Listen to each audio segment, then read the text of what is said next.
ఈరోజు వాక్యము ఆదికాండము 36వ అధ్యాయం 37 నుండి 43 వచనాలు. సౌలు చనిపోయిన తరువాత నదీతీర మందలి రెహబోతువాడైన షావూలు అతనికి ప్రతిగా రాజాయెను.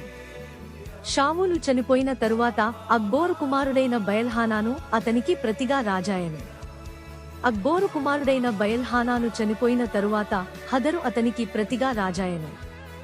అతని ఊరి పేరు పాయి. అతని భార్య పేరు మహేతబేలు. ఆమె మేజాహాబు కుమార్తె అయిన మత్రేదు కుమార్తె. మరియు వారి వంశముల ప్రకారము వారి స్థలములలో వారి పేరుల చొప్పున ఏశావు సంతానపు నాయకుల పేరు లేవనగా తిన్నా నాయకుడు, అల్వా నాయకుడు, యతేతు నాయకుడు, అహోలీబామా నాయకుడు, ఏలా నాయకుడు, పీనోను నాయకుడు, కనజు నాయకుడు, తేమాను నాయకుడు, మిబ్సారు నాయకుడు, మగ్దీయేలు నాయకుడు, ఈరాము నాయకుడు. వీరు తమ తమ స్వాస్థ్యమైన దేశమందు తమ నివాస స్థలముల ప్రకారము ఎదోము నాయకులు. ఏశావు ఎదోమీయులకు మూల పురుషుడు. దేవుడు ఈ చిన్ని పరిశుద్ధ లేఖన భాగాన్ని దీవించి ఆశీర్వదించునుగాక.